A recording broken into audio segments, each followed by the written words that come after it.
Hello, folks. This is Tommy Handley calling. Now, if you'll kindly refrain for a few moments from pulling crackers and pulling faces when you see what they contain, I'm going to give you a magic lantern lecture entitled Boxing Day, Its Cause and Cure.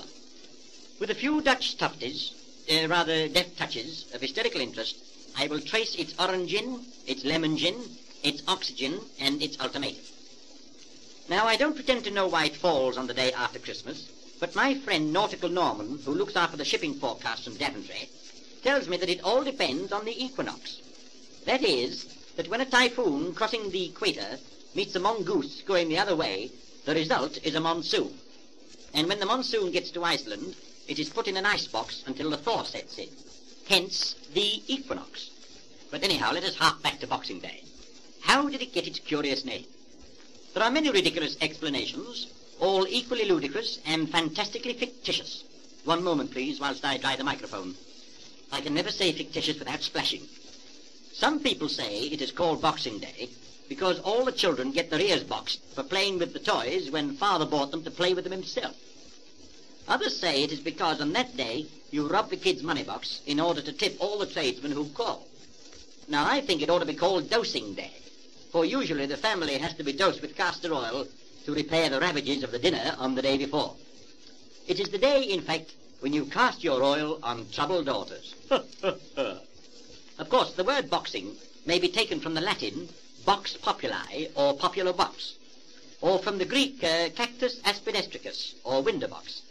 It doesn't matter, but according to Olmore's Almanac, 1930 edition, all bookmakers' tuppence, it is a day when there is a danger of disturbance in the interior.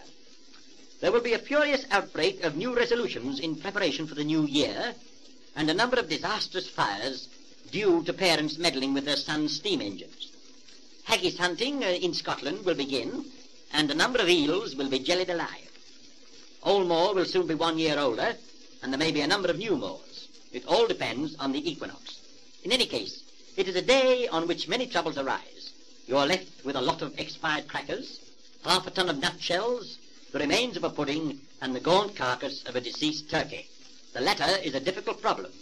What can you do with a shrunken turkey early in the morning? Oh, I love these old she-pansies, rather tea-cozies, that is, sea shanties, especially Winkly Will, the whaler.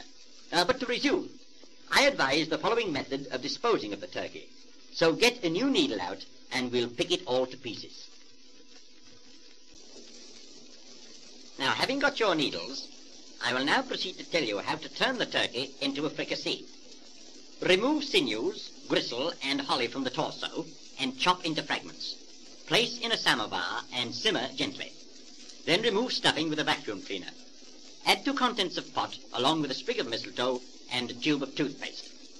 Add 6 minced pies and the contents of a pudding cloth, then baste the beast gently, adding, as occasion offers, the contents of last year's loudspeaker and all the used-up recipes from the Radio Times. Simmer for 4 hours, then throw it out in the allotment and eat a kipper instead. There still remain the mince pies. Nobody really eats mince pies, at least I don't think so. Anyhow, up in Scotland, they don't make mince pies at all. They make mince collops. They eat the mince, then they collapse. Collapse, rather. Scotch comedians, please copy. Now, there you are on Boxing Day with dozens of these minced atrocities all over the place. They are like decimals. They keep on recurring. Well, now that I've dealt with the turkey and the pies, and leaving the pudding to digest itself, as I hope this leaves you at present, I have to deal with the problem of Christmas boxes for all the tradesmen who call for a tip. So I will give you a few brilliant hints for your hips. A few brilliant hints for your tips. Generally, on Boxing morning, you receive an urgent call to your drawing room or back door. It all depends on where you live. If you follow a trail of ashes and cabbage leaves, you will find a gentleman wearing a festoon of potato peelings around his neck and sardine tins in his beard. He is the dustman. You can tell that by his garbage. His garb. For the last 12 months, he has been decorating your area steps with banana skins and fish bones. Now he expects his reward, and you must give it to him. So give him a few of the cigars your wife bought you. He has lost all sense of smell, and he'll be delighted.